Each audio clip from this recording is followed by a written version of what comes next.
L'initiative a été prise par le comité régional de développement, validée par les autorités centrales.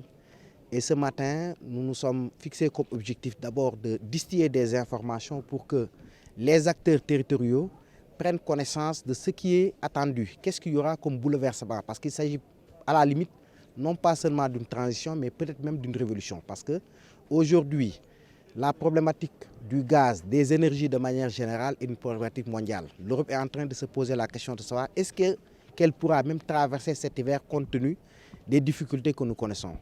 Nous avons la chance ici, dans la zone de Saint-Louis, en relation avec nos frères mauritaniens, d'aller vers l'exploitation du champ gazier GTA, Grande Tortue Arméine, attendu, si Dieu le veut bien, Inch'Allah, en 2023. Donc il faudra se préparer, surtout le niveau territorial. L'État du Sénégal a pris les dispositions à travers l'adoption de la loi sur le contenu local, que M. le secrétaire technique du comité national de suivi du contenu local nous a expliqué de fort bonne manière. Maintenant, la balle est dans le camp du secteur privé surtout, pour que chacun puisse tirer le meilleur de ces potentialités-là. Saint-Louis se prépare dans une certaine mesure, mais il faut que ça soit également partagé avec les populations, à travers les élus territoriaux, les honorables députés, les maires qui sont là, l'ensemble des maires d'ailleurs de la région de Saint-Louis, pour que chacun se prépare à tirer le meilleur de ces opportunités.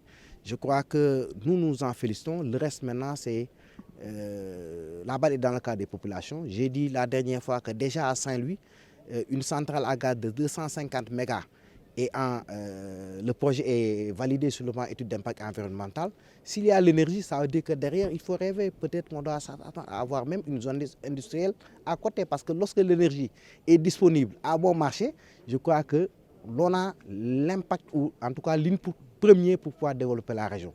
Une excellente opportunité offerte au département du pétrole et des énergies, avec tous les acteurs qui gravitent tout autour, pour venir échanger avec les populations sur un sujet de préoccupation.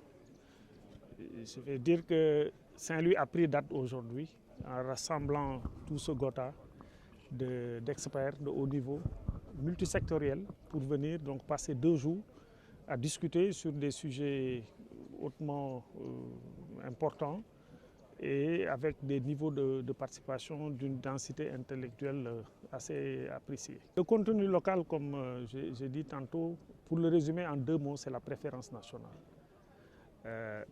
C'est des opérations importantes, extrêmement complexes, qui vont durer beaucoup de temps. On s'inscrit sur des dizaines d'années. Et le pays ambitionne de tirer le maximum de retombées de ces opérations-là. Pour cela, les véhicules qui sont utilisés, les leviers, c'est le capital humain. Donc, faire de sorte que les ressources humaines sénégalaises participent à ces opérations-là en priorité, parce que la loi elle est claire, à compétence égale, on doit prendre des Sénégalais. Et faire de sorte que également les entreprises sénégalaises, les entreprises locales, donc la majorité de capital détenu par des Sénégalais, entre autres, participent également à ces opérations-là.